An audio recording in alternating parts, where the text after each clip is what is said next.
Oop.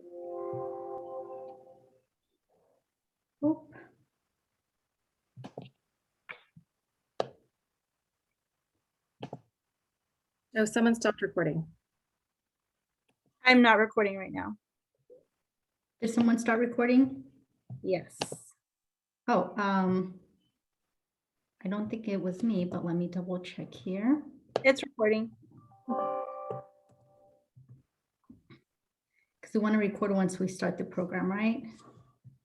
Give me a second here.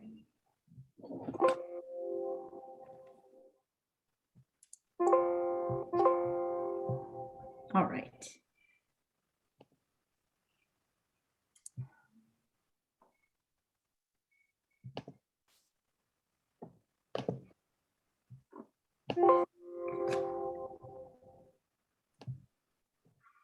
All right, phones are completely off, folks. Okay.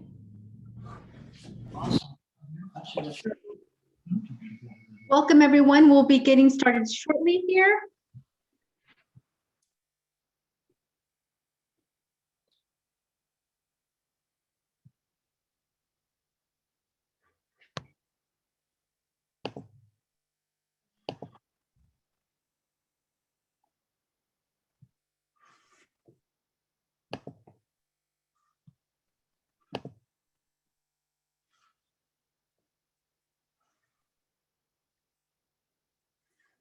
All right, Jolene, you let me know when we are ready.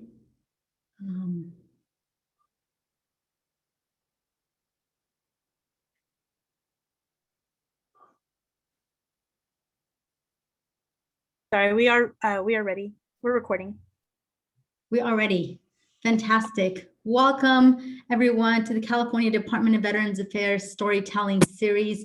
It's a pleasure to welcome you today as we welcome a veteran author to our program. So first things first, we're going to go over some housekeeping items. As folks are joining us, you will be admitted into the room. And if you're having any connectivity issues on your end, please turn off your cameras and you should be good to go as far as that bandwidth. This feature is being recorded and will be provided on our website following this event. We are going to be taking up questions at the end of the program. Feel free to send them over through the chat. Our Women Veterans Division team is collecting those on their end. And once our presenter is done with their story, we will then pick up the questions and feature them then. Fantastic. Very well, so today we are welcoming Anna Marie Ibrahim. Anna Marie Ibrahim is a dedicated wife, mother, and friend who is more physically hollow than most pumpkins on Halloween. As a successful, internationally known keynote inspirational speaker and trainer, she found herself in need of her own teachings. While enduring unimaginable hardships and being forced to take on the US military and VA, she has had to make comprehensible decisions. She maintains her humility, humor, and extreme playfulness while sharing an extraordinary message. As the founder of Spark Fire Seminars, Anna Marie lights a fire in the heart of her audiences while sharing the tips and tools to tackle her own controversies in life. She takes great pride in the knowledge that readers of her book, Hollowed, an amazing true story about a woman who endured the hollowing of her spirit, body, and soul, and her blog, enjoy the humorous and insightful manner in which they laugh and learn to live with greater appreciation and joy. She hopes that her second book will do the same.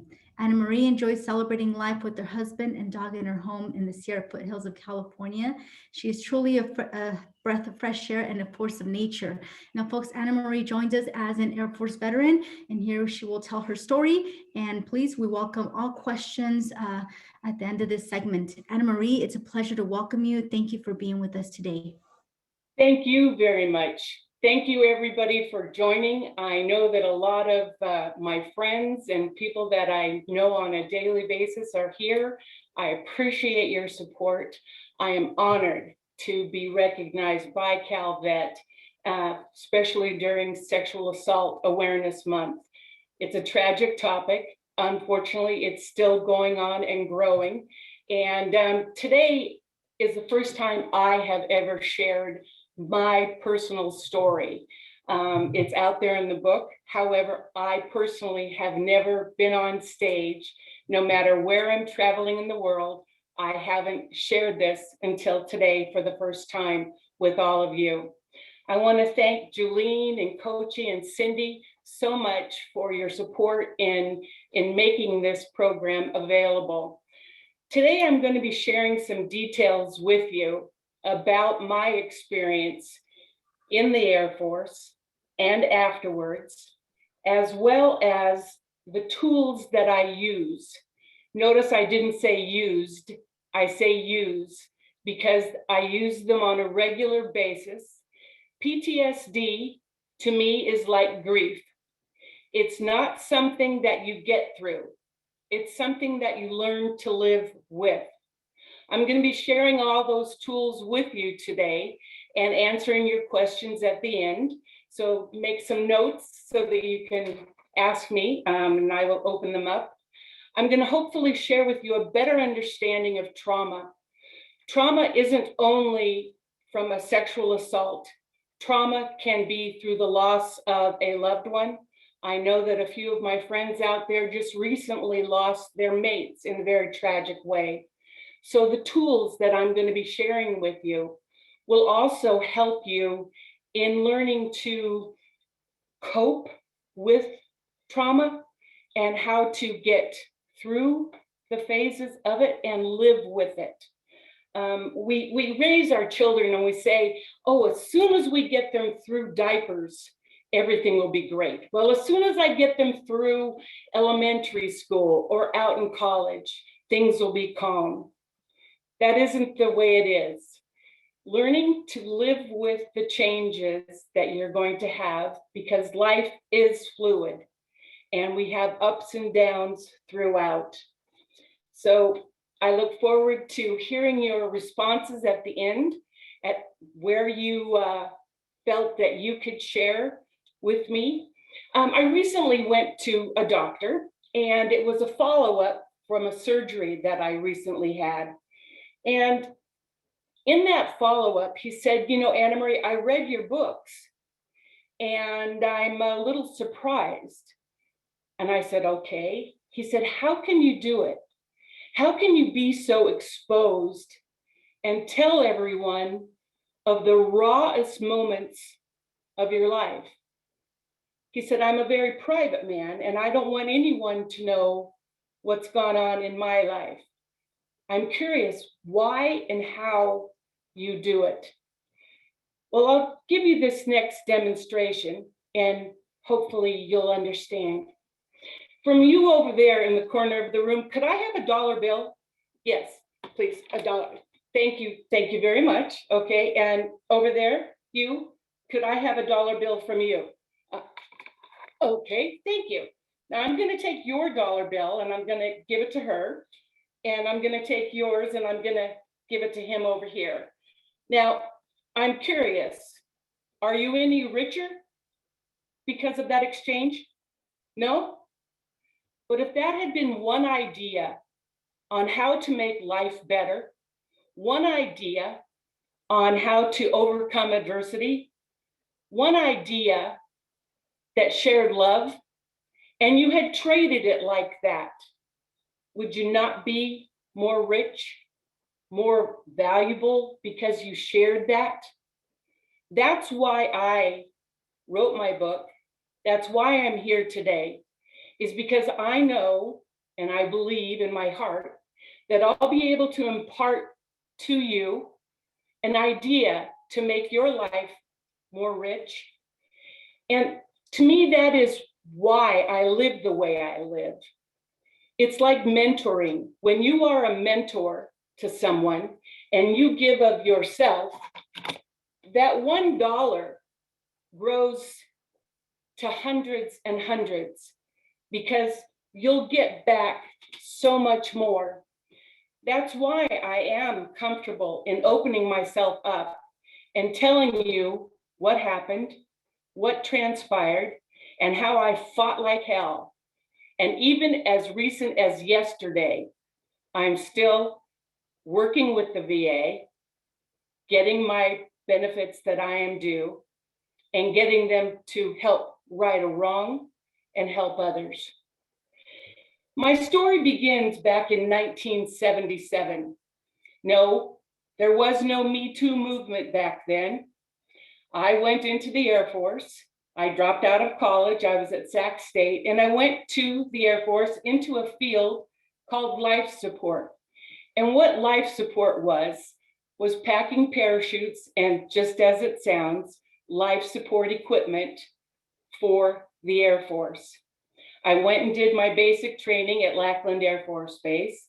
And then I was transferred to Chanute Air Force Base, where I got my specific training on parachute packing, rigging, and all the life support equipment that goes into an aircraft, including the seat that ejects the pilot out in emergency. That is what they call my AFC. That was the field of study that I went into. After my tech school at Chanute Air Force Base, I was transferred out to George Air Force Base in Victorville, California. I'd been in the service now for about a year at this point. And while I was there packing chutes, I got hurt a lot. You see, an aircraft drogue chute, the parachute that stops an aircraft, is about 75 pounds. And I constantly had to flip up that chute onto a packing table. And I kept hurting my back and hurting my back. So finally, the doctors said that it was important that I be cross-trained into another field. So they did all the paperwork, processed it through, and I was approved to be cross-trained into the medical field. And I was elated because I wanted to stay in the service and serve my country. I'd been trained through basic training. The military at that point was already running through my blood.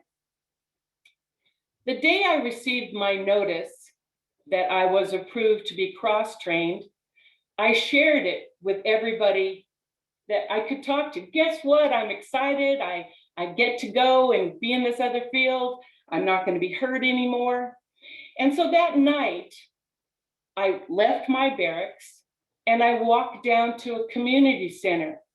And I was in there, and I just used to like to write poems. And I wrote poems for about an hour or two. And on my way back to my barracks, someone came up behind me and wrestled me down to the ground. I kicked, I screamed, I fought like hell. I ended up tasting dirt and bark in my mouth, in my hair. I screamed so loud, he ran away. He ran, and I ran to the nearest barracks that I could to try and get help. The MPs came, the military police, and they took a report, and I was examined. I was fine. I wasn't hurt badly. However, this attacker took my book of poems. Couldn't understand why. 3 days pass. I go back to work. Everything's fine. They assure me that everything's being taken care of and that I don't have anything to fear, that the base is a safe place. And I go to sleep, and my particular room was right next door to what we call the day room. And it's where everybody would gather, male and female. I was in an all-female barracks. And so men and women could gather in this room, but the men weren't allowed down the hallway where we slept. In the middle of the night, something woke me up. I don't know what it was. And I got up and I thought, well, I might as well go to the restroom. I walk down my hall and I say hello to a girl that's on the phone. There's only one phone in the middle of the barracks. I go to the restroom and I come back out and I walk back down to my room, and it doesn't really dawn on me, but I hear music playing. The music was coming from my room for some reason. When I went into my room, someone grabbed me from behind, gagged me, covered my eyes, and told me that he had a knife and was going to hurt me. He had turned on my little stereo when I was in the restroom. He tied me to my bed with my own scarves and proceeded to rape me many times while he read my poems to me for hours on end. While I was being raped, I must have gone to a place where I hid my valuables. I know that when I'm going on vacation, I will take the valuables in our home and I'll put them in a safe place. I'll hide them away in case someone comes in. They won't be out in the public where everybody could see. So during my rape, what were my valuables? My confidence, my self-esteem, my pride, my self-love. I took these things and I hid them away. I stayed in that dark place for hours. He'd talk and I'd lay there and I'd wait. Many hours passed and he said, I'm going to leave, but if you make noise or scream, I'll know, because I could still be here. And if I am still here, I'm going to hurt you.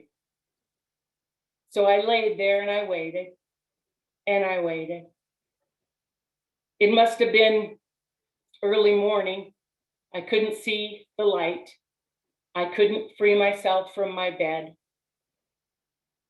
When I didn't show up for work, my job sent someone over to the barracks to look for me.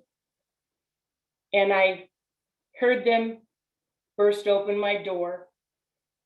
And finally, I was rescued. They called for an ambulance and they came and picked me up. And I could see something out of the corner of my eye on my mirror in my room. He had taken my lipstick and wrote something on the mirror. I couldn't see what it was, but the smell of my lipstick permeated my brain. To this day, that smell of that brand of lipstick will take me right back to this experience. So I was brought to the hospital and the police came to take reports. They did a full kit. They did a full study. They took photographs. And the OSI came to my room. I was in there for 4 days. For 4 days, I was being treated for the wounds that I had from the experience. The OSI asked me if I would sign documents to say that I made up the entire experience in an attempt to get discharged. If I would sign these, they'd let me go. They wouldn't prosecute. Prosecute? Who? You caught him? No, they wouldn't prosecute me. Believe it or not, 4 days after that, I'm discharged. They give me a full honorable discharge, but I'm gone. I have been escorted off the base. I'm gone. Not only was I raped by this person, I was raped by my military that was supposed to be there to back me. I went through such a depression that they put me on over the years. Oh goodness, Paxil, Prozac, Abilify, Wellbutrin, you name it. PTSD was not talked about at that time, and certainly not for MST, military sexual trauma. In 1977, you didn't talk about a rape. You didn't talk about an assault. My family was devastated. When I shared with them what had happened, I could see the hurt in their face. So I learned to put on a facade.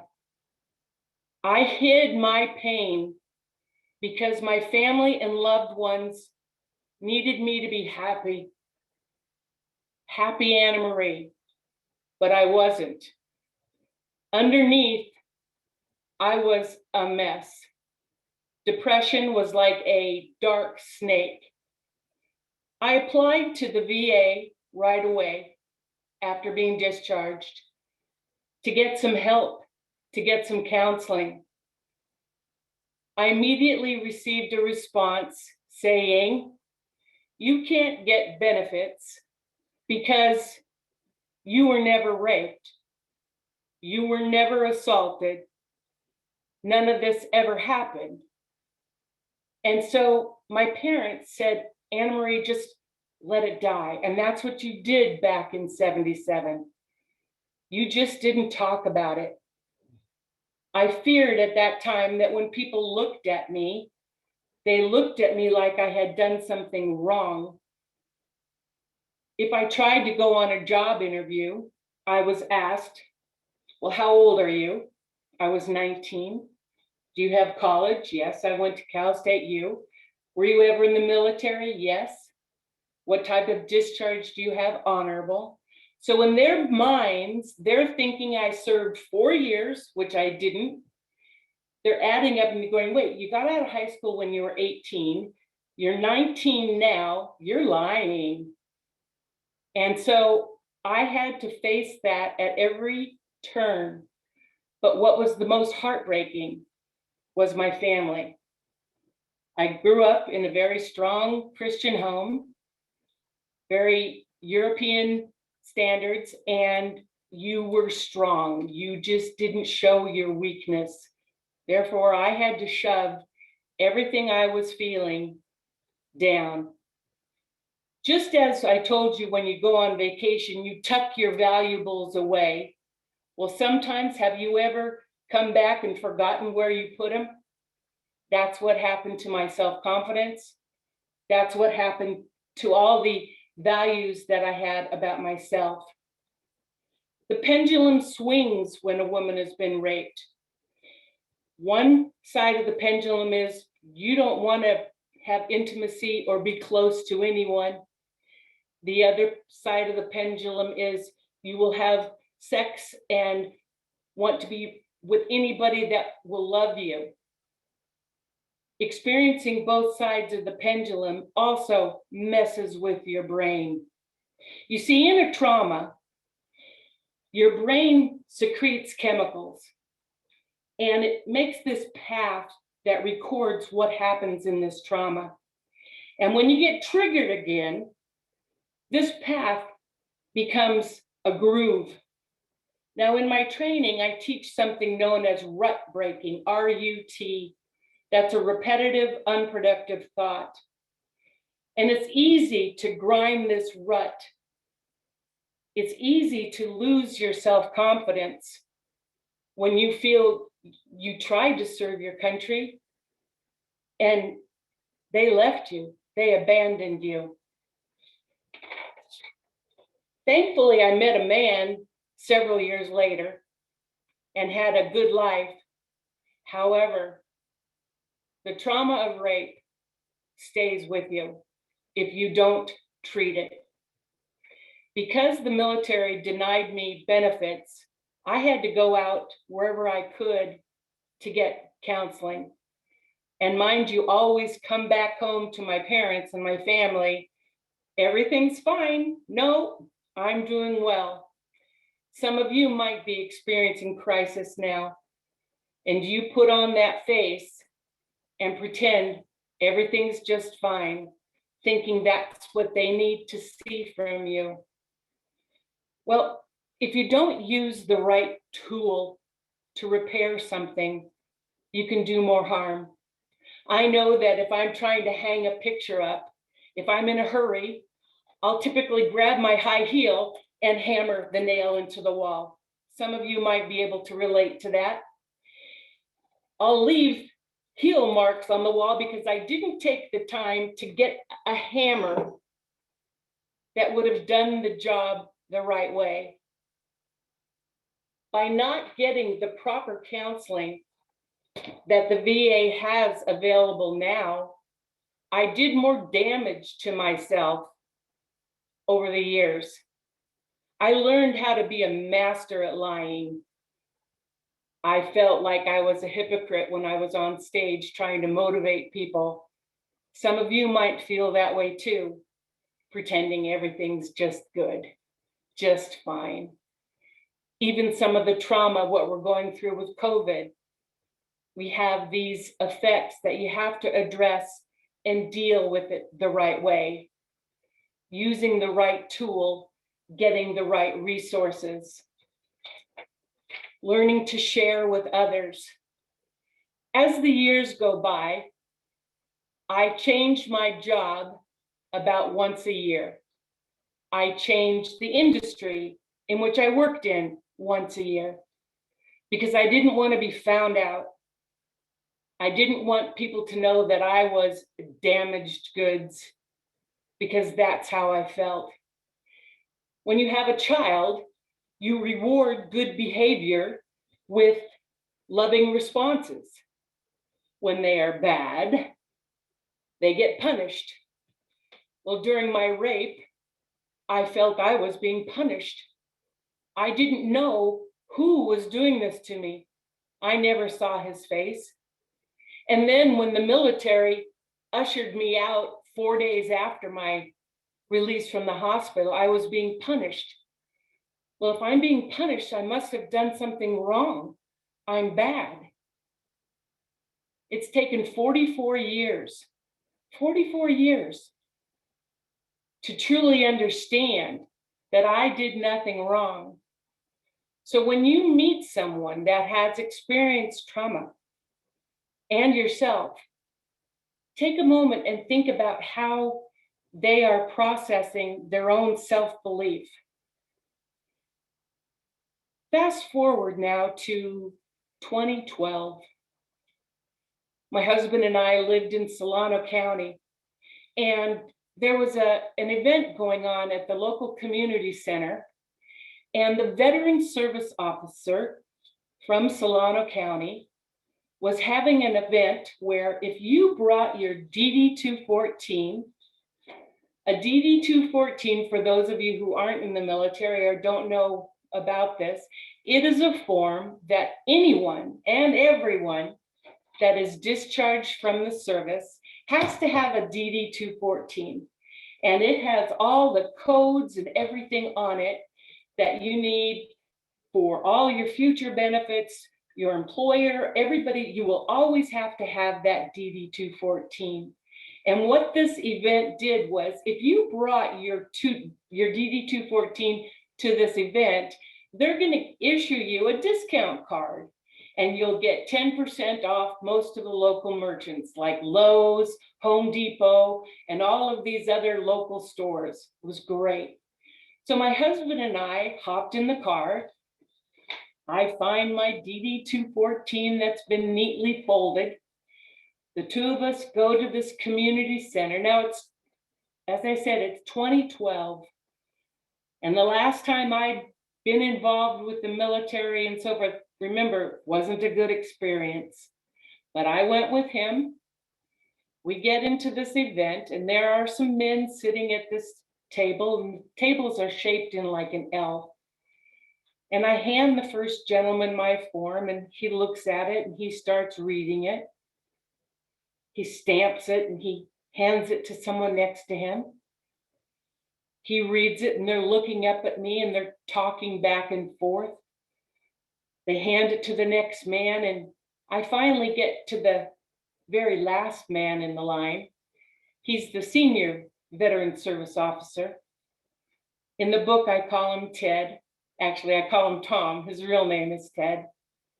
And this man looked at me, and he had his glasses down over the bridge of his nose. And he's looking at my DD-214, and he said, is something wrong here? Now, mind you, everything about my rape is now flashing in front of me, and I can hardly breathe. I said, no, everything's right. He said, did you service? Did you experience a disability while you were in there? I said, no, I'm fine. He said, I don't know what happened to you, but I believe there's more to this story than what you're sharing. I'd really like you to come to my office tomorrow, if you would. I'd like to talk to you. Well, whatever he's saying to me isn't sinking in, because I am now triggered in a very severe PTSD moment. My husband reaches up and takes the business card from him, and we finally leave with our 10% discount cards, and we go home. I am, in my mind, 19 years old again. I am traumatized. I am emotionally raped all over again. I didn't sleep that night. And I woke up the next morning and I told my husband, I'm going to go. I'm going to go and talk to this man. I'm not 19 anymore. I'm in my mid-50s. I can fight. I want to talk. So when I went there, he was a very personable man, very patient. He knew something was up. And he said, I'm happy to see you. I told some people in my office about you, and I was hoping that you'd come in today. So I sat down and I told him, I said, I don't like you. I don't like any agency, because you see, the rape had done more than just hurt my body. I lost all faith in any system. I didn't believe in justice. And I wasn't sure how this guy was going to help me now. So he was patient with me. And he said, Anna Marie, after I told him my story, he said, I think we need to open this claim up again. I said, okay. I came back home and Idar, my husband, said, how'd it go? I said, we're going to do it. We're going to fight. By now, our son is about 17 years old, I guess. Yeah, you see, it's not easy having a child when you have been a victim of rape, because they see you cry a lot. They see you walk out of movie theaters because you can't handle a scene. They see you get upset during certain programs on TV. And so this teenage boy now says to me, Mom, let's fight. Let's take it on. And so my veteran service officer, who turned out to be just my knight in shining armor, helped me file the paperwork to find my military documents, all of the medical reports, all of the examinations from the rape, all of the documents showing that I needed to be cross-trained from the injury in my back and so forth. So we filed all this paperwork, and guess what? They've disappeared. All those documents are gone. I file here, I talk there. I can't get anybody to help me. Takes my congressman, and they come in, and magically we have them appear. And we go through the process. 6 years I fought. I had to go to a psychiatrist for counseling. And when I sat there and interviewed with her as she went through all of the military documents, we discovered that not only did I have one DD-214, I had two DD-214s with totally different codes and numbers. Because you see, on one of them, it said that the reason I was discharged was because I had a character of behavior disorder since birth. Since birth. How can a baby have a character of behavior disorder? I had never been through a counselor. How did I get into college with a character of behavior disorder? How did I never have counseling or need medication for it? Why was it that I only needed medication after I was raped? the rape that didn't take place. So when I get all of my documents together and I sit down in front of the psychiatrist, she says, I'm independent. I have to interview and find out what went on.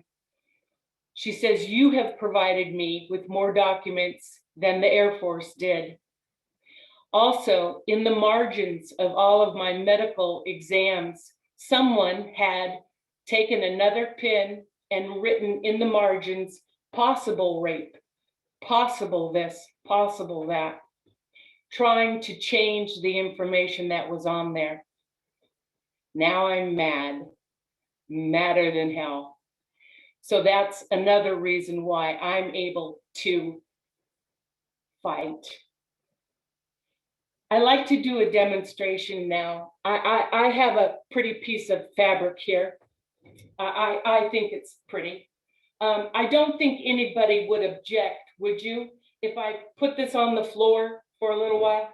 I mean, it's my fabric. It's just a piece of plain fabric. So no one object, it's just fabric. I have another piece of fabric here. It's just a piece of fabric. Would anybody object if I put it on the floor? Absolutely. Because this is something that we take pride in. This is something that we value because it means something. However, it is just a piece of fabric, but it's because we give it meaning. Changing the thoughts, just as you did from one piece of fabric to the other, to learn to do. I had to change my thoughts just as easily as it was with that fabric about myself, about who I was, about what really happened to me and what transpired. Learning to do that means that I have to change my thinking and the words that I use. So many of us use the words frustrated. And say the word frustrated out loud with me. Frustrated. God, it really frustrates me when people call and do this or this. That word frustrated gives you frustrations. If you change that one word to fascinated, it really fascinates me how you think. It really fascinates me how someone can call, and it really fascinates me that they thought they could get away with it. We also have a tendency to get overwhelmed. When I am overwhelmed, I'm out of control. I'm crazy. I'm so busy. I'm overwhelmed. Instead, I've changed that word to say, you know, I'm really in demand lately. Because when I'm in demand, it means that I'm in control of my time.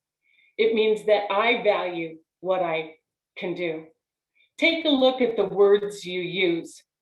I am not a victim of rape. It was an experience that I had. However, I have conquered a lot of it, and I conquer it every day when I have a trigger hit me. And I look at the reasons why I'm triggered.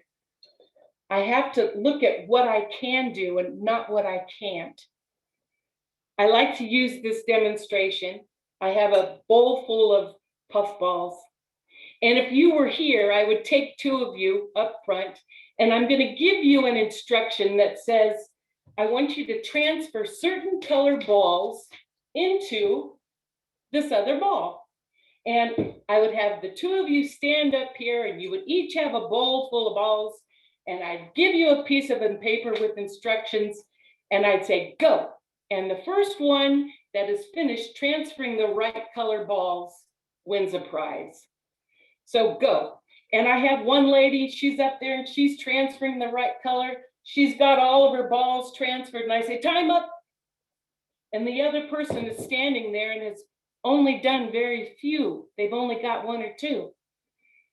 I said, would you two be surprised to know that you had the same instructions? They go, no way, especially the person that didn't get any transferred. I go, yeah, you were both instructed to transfer the same color balls. You see, the person that was quickly transferring all of them had the instructions that says, put all of the yellow, green, and white colored balls into the bowl. The other person had the instructions that says, don't put the balls any color that are orange, red, or blue. You see, one tells you what to do and one tells you what not to do. When we look at what we can't do, we're frozen. I wish I could have gone back in time, but I can't go back in time. So I need to learn to focus on what I can do. What I can do is take care of myself, get counseling, and learn self-love by using the proper tools. I can reach out and help other people. I can see that I am a whole person despite the experience, no matter what it is, by learning how to focus on what you can do and not what you can't. The coping skills that we use change, and we need to grow with them. When I was 19 years old, the only thing that got me through it was the thought of telling myself, since we couldn't catch the guy, I told myself that his wife or his daughter or his sister was going to be raped, and I wanted him to feel that pain. That's what I, at 19 years old, needed to tell myself. That was the only way that I could feel some sort of satisfaction. Until one day, when I'm about 58 years old, I went to lunch with a friend, and she and I were just getting acquainted for the first time. And I asked her, do you have any children? And she says, yes. I noticed she starts to well up tears in her eyes. And I said, oh, she says, I have a son and he's in prison. I said, what for? For rape. I sat there, the 19-year-old girl in me, and looked at this woman, and I could see her pain. I could see her suffering. And there was no way that I ever wanted to wish that on anyone. But I don't criticize myself at 19. That was the only thinking that I could have to get through it, to find out where I needed in order to heal. She and I long became good friends, and I'll bet that she's out there in the audience for me today. We learned a lot from each other. Crisis doesn't have to ruin your life. I like who I am right now. And if that means that I had to go through that to get to who I am, then I want to learn from it and take the positive out of it. By focusing on what I can do and not what I can't. By developing what I call I wish thinking. Whenever you say I wish, stop and do something about it. God, I wish I wasn't so tired at the end of the day. Wait, what can you do about it? Focus on what you can do. We tell our children, don't run out in the street. What do they hear? Run out in the street. So I tell myself now, Anna Marie, value who you are and how you can help. I'm still battling with the VA. I won my benefits. I get medical care because one of the reasons why I call myself a hollowed soldier is because I am physically hollowed. We happened to find pancreatic cancer, a cyst in my pancreas early. And so they removed my entire pancreas, my spleen, my duodenum, part of my small intestine, half my stomach, my gallbladder, my liver, bile ducts, my uterus, ovaries, and appendix. They're all gone. So I say that I'm hollowed. I live on pumps and devices. I don't get any nutrients out of food. I take them in supplement form. I am able to eat, but I don't get the nutrients like you do when you eat spinach or something like that. So I am physically hollowed, and I was emotionally hollowed for a lot of years, and I have those moments still. However, I fill my hollowed spaces up by giving back. If you are in crisis, reach out for help and reach out to help. I'd like to open it up now. Julian, if you want to ask me any questions that some of you might have, as well as comments about what you might have gotten out of this today. Anna Marie, yes, we have some questions. First and foremost, very impactful story and some powerful advice to our viewers today. Thank you. Very good. I'm going to read some of our questions here. You didn't get justice. How does that sit with you? That's a good question. That is one that is triggered when you hear others not getting justice in the news. As I said, when I was 19, I had to come up with my own mental solution, saying justice will happen this way. I continue to fight. There's an association called Protect Our Defenders, POD. It's another resource out there by helping other veterans. I think that's going to be an ongoing struggle. That isn't something, a lot of people have said, do you forgive what happened? Do you forgive the person who raped you? I'm sorry, I don't. There are people who can. I don't forgive because no one has asked me for forgiveness. Even the Air Force didn't ask me for forgiveness for discharging me. Oh, it was honorable, but the way it is. So I don't forgive, but I am learning to live with it and cope.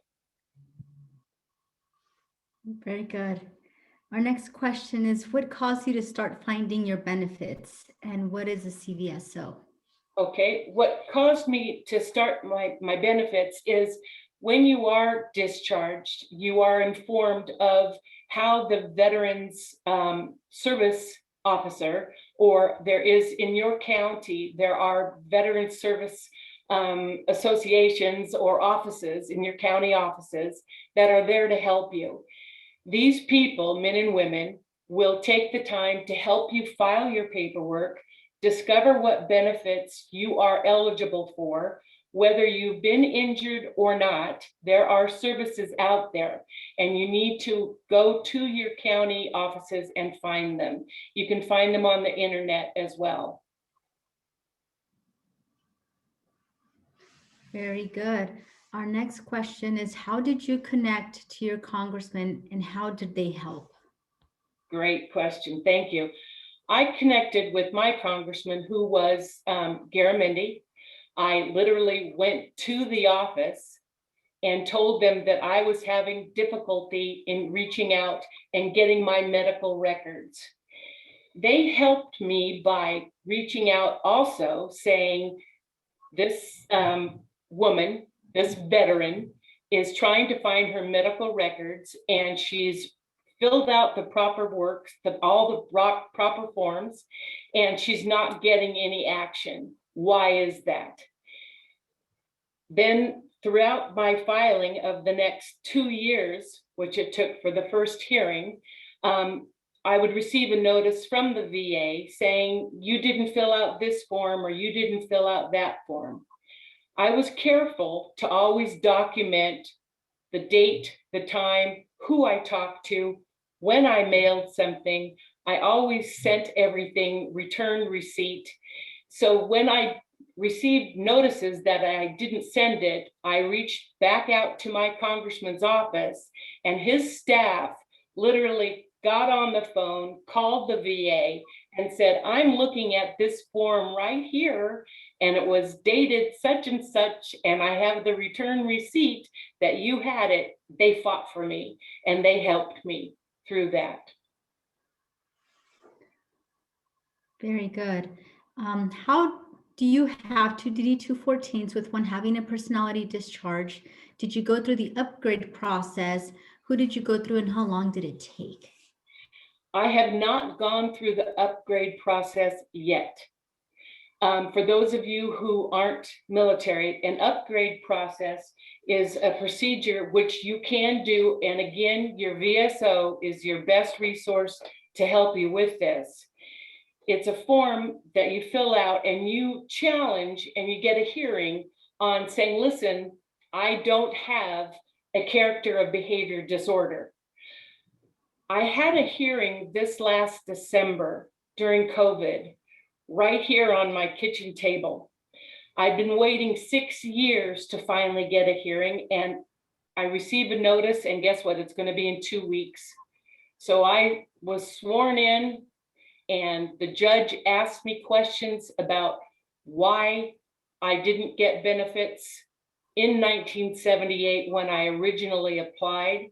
He asked me what I was told. He reviewed all the documentation that my VSO and I filed and presented, and he went through that, and then I received a decision within about 2 weeks that I was granted benefits back to 1977, acknowledging that the VA had made a mistake and that I deserved all of my benefits.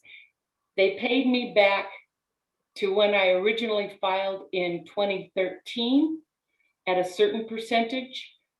I have then appealed to get paid the difference between 2013 because they paid me at 50% back to 1977. I'm challenging that, and I just received notice yesterday that I have to provide additional information, a list of every employer that I had been with since 1977 forward, as well as all of the counseling, all of the medications, all of the mental health facilities I checked into, all of the suicide prevention programs that I had to attend because of getting so low that I had to reach out for help. There are over 22 veterans a day that commit suicide. And we need help. And we need to support our veterans. It's sad. And Calvet is growing and improving the resources just like this. And it's nice to see, and I'm happy for it. And I want it to just keep on going. Bring awareness to the subject and be able to help other victims out there. And so here's a segue into that. What do you suggest is the best way for other women to get help for their rape in the military? First of all, understand that you have resources out there. Don't be intimidated by authority telling you that things will happen to you if you don't be quiet. Don't be quiet. Go to your commanding officer. If that doesn't work, go to his commanding officer.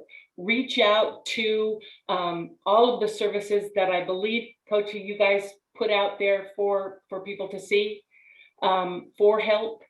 But definitely do not stop. Go to your congressman. Tell them what's going on, your experience. Just document it, document it, document it. But don't tolerate it. Do not tolerate it. If I'm not sure I was raped, what do I do? Or what can I do? If you're not sure if you were raped, you need to talk to counselors who can help you with that. The simple fact that you are asking yourself this is an indication something wasn't right about that experience. Just because you drank alcohol does not mean that you are inviting sexual assault. Just because you wore a certain outfit does not mean that you are inviting it. Cut it off early. What I mean is if someone is flirting and you're uncomfortable with it, develop the confidence to say, I'm not comfortable with the way you're talking with me. But if you aren't certain if you have been raped or not, don't just assume you haven't been. there's help that will help. There's out there that'll help you get through that. Very good. Do you feel the VA is valuable in helping you with your trauma? And I'm going to couple this with another question. It says, I've turned to multiple VA counselings, but don't feel it works and don't feel safe anymore. Where else can I go as a veteran? Absolutely. The first part of your question is, do I feel the VA is there to help? Yes. Yes. You just need to make yourself available to it. Additionally, if they don't have services available to you right away, there's a new ruling, Coachy, perhaps you can help me with that, that says that you will get civilian services to help you with that. There are also different forms of therapy out there, EMDR, rapid eye movement, different types of counseling that can be customized to fit your particular trauma. I like to have my audience cross their arms and look down, if you would, at what arm is on top of the other arm, okay? Mine, my left. Take them apart. Now bring them back together, but put the other arm on top this time. It's difficult, isn't it? It requires change. The body doesn't like change. It resists it until it becomes habit again. When you've experienced a trauma, a rape, a crisis, be it a death of a spouse, no matter what it is, you have made an inroad in your brain and developed this habit. It's going to take time to break that, but there are resources out there to help you with this. Please reach out to me. I have a website, annamarieIbrahim.com, and I can put those resources out there for you also. Don't stop. Don't stop. That would be my answer. Thank you, Anna Marie. And anyone looking for help may also reach to us at the State Department of Veterans Affairs, and we're happy to refer you and provide you some resources. All right, so the next question here is, do you regret joining the military? There are moments, yes. There are moments. But once again, I like who I am. And I am proud of our country. I am proud of our military. I believe we're there to help, and we need to fight for our freedoms. So overall, I do not regret it. I regret the experience that I had, but I'll never regret standing up and being part of our American military. Okay, and then one of our guests left a comment, changing our words from can't to can is so powerful. Choose a different word than cope.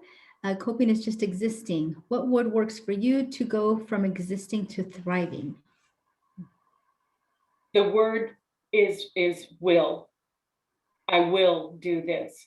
I will empowers me. To go from just coping is I will go for a walk. I will learn. I will help. I will fight. Very good. Thank you, Anna Marie. And we have one last comment on here from Renard Thomas. Hello, Anna Marie. I am truly humbled by your courage and selfless service. I do my best to provide excellent services to veterans, but you inspire me to look at what we are doing and what we can do better, especially for women veterans. Thank you for your military service, and thank you for sharing your experience to improve the lives of others. Thank you very much. And Coachy, I can't thank your staff enough for helping me. And this has been very healing for me. And so I really appreciate having this opportunity to speak with all of you. Thank you, all my friends and my future friends as well. Thank you, Anna Marie, a guest. So this is Anna Marie Ibrahim, and telling her story with us, sharing it, because sexual assault and harassment can occur anywhere. It's important to raise awareness. It's important to get help and to help those who need it. I did see that we have as a guest, Mr. Ted Puntillo, also former Deputy Secretary at Calvet, current CVSO. guests, it's a pleasure. We hope to bring you more webinars. Visit our website, calvet.ca.gov, under the Women's Veterans Division, or overall events on our main page. This feature will be provided on our website shortly after this program. Thank you very much, Anna Marie. We look Thank you. forward to next time. It's such a All pleasure. right. And Thank you. Okay, thank you. Bye-bye, everybody. Have a great day. goodbye. Take care. Thank you. Thank you. It's a pleasure talking with you.